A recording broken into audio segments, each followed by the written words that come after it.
Hello guys, मेरा नाम रजीश कुमार और एक बार फिर से आप सबका स्वागत है। तो आज हम लोग बात करेंगे मनसबदारी व्यवस्था के बारे में। और ये इतिहास के अंतर्गत एक अति महत्वपूर्ण टॉपिक मुगल काल के अंतर्गत दोस्तों माना जाता है। और जैसा कि आप सभी जानते हैं कि किस प्रकार से मनसबदारी व्यवस्था अर्थात मनसबदारी व्यवस्था क्या थी। तो दोस्तों यदि हम लोग बात करें तो हम लोग देखते हैं कि किस प्रकार से मुगल काल जो होता है, मुगल जो समय होता है, जिसके अंतर्गत हम लोग जानते हैं कि विभिन्न शासकों ने इसके अंतर्गत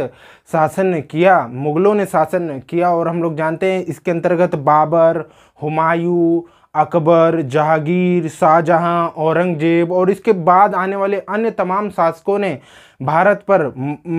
मिडाइवल हिस्ट्री के अंतर्गत हम लोग देखते हैं, मध्यकाल में देखते हैं, मध्यकाल का जो इतिहास है भारत का, उसके अंतर्गत देखते हैं कि इन तमाम शासकों ने शासन किया। और इसी के अंतर्गत हम लोग देखते हैं कि अकबर के समय से एक अत्यधिक महत्वपूर्ण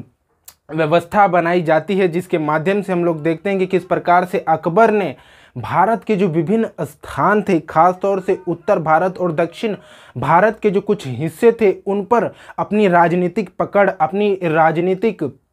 आकांक्षाओं की पूर्ति करने के लिए, अपने राज्य का विस्तार करने के लिए, अपने राज्य को मजबूत बनाने के लिए, मुगल शासन का पकड़ विभिन्न क्षेत्रों में मजबूत करने के लिए, विस्तार करने के लिए इस व्यवस्था का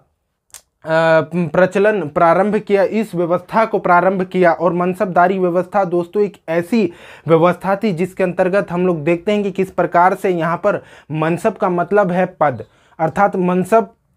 दारी के अंतर्गत हम लोग देखें तो विभिन्न चूंकि इलाके थे और विभिन्न क्षेत्रों पर अकबर का इस समय देखें तो विस्तार होना प्रारंभ हो चुका था। और इसी विस्तार के क्रम में मनसबदारी व्यवस्था के माध्यम से उसने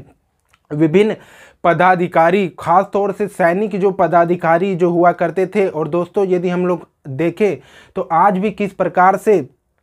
जो विभिन्न अधिकारी होते हैं, चाहे वो आईएएस आईपीएस अफसर्स हों, चाहे आर्मी, नेवी, एयरफोर्स, विभिन्न स्थानों पर या भारत के विभिन्न स्थानों पर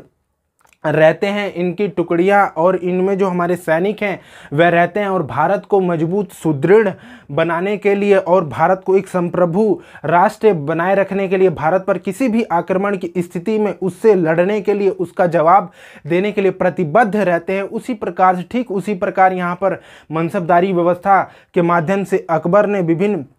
सैनिकों को, खास तौर से जो सैनिक हुआ करते थे, विभिन्न स्थान दिए थे, एक विभिन्न क्षेत्र इनको दे दिया जाता था। और इसके साथ ही साथ विभिन्न चूंकि ये विभिन्न अधिकारी हुआ करते थे, विभिन्न रैंक के भी अधिकारी हुआ करते थे, तो इसके अंतर्गत उनके रैंक के अनुसार से भी हम लोग देखेंगे किस प्रकार से विभिन्न जो कालक्रम हम लोग को देखने को मिलता है, चाहे वो अकबर हो, उसके बाद जहांगीर, शाहजहां, औरंगजेब, तो ये तमाम शासकों के अंतर्गत मनसबदारी व्यवस्था में चेंज भी आता है। और चूंकि इन मनसबदारों को विभिन्न स्थानों पर तैनात कर दिया गया है, वहाँ पर उनको जागीरदारी दे दी गई, एक भूमि का टुकड़ा दे दिया गया, जिसके माध्यम से इनके पास जो भी सैनिक हुआ करते थे, इनके रैंक के माध्यम से जो भी सैनिक हुआ करते थे, इनको जो भी रैंक मिला होता था, उसके माध्यम से ये विभिन्न सैनिक टुकड़ियों को रखते थे। चाहे उस सैनिक टुकड़ियों में चाहे वो घुड़सवार हो, चाहे हाथी हो, चाहे पैदल सेना हो, वो रखा करते थे। तो इन जो जागीरदार जो इन मनसबदारों को दिया जाता था, उसके माध्यम से कहीं ना कहीं अपनी जो आवश्यकताएं हैं, जो अपनी सेना की आवश्यकताएं हैं, खान पान हो, चाहे अस्त्र शस्त्र हो, चाहे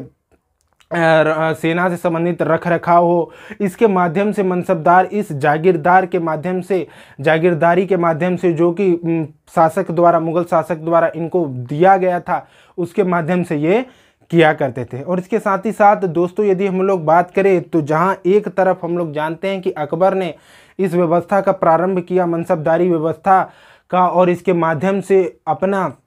विभिन्न क्षेत्रों में विस्तार किया, चाहे वो भारत का उत्तरी क्षेत्र हो, चाहे दक्षिण में महाराष्ट्र तक के कुछ क्षेत्र हो, इसके साथ ही साथ उत्तर पूर्वी क्षेत्र हो, चाहे उत्तर पश्चिमी क्षेत्र हो, इन तमाम क्षेत्रों में विस्तार करने का कार्य तो अकबर ने किया। लेकिन हम लोग देखते हैं कि अकबर के ठीक विपरीत औरंगजेब, जिसकी नीति कुछ इस प्रकार से थी और उसके अंत तक जाते जाते मनसबदारी व्यवस्था में काफ़ी चेंजेस देखने को मिलते हैं। और यही हम लोग पाएंगे कि किस प्रकार से मनसबदारी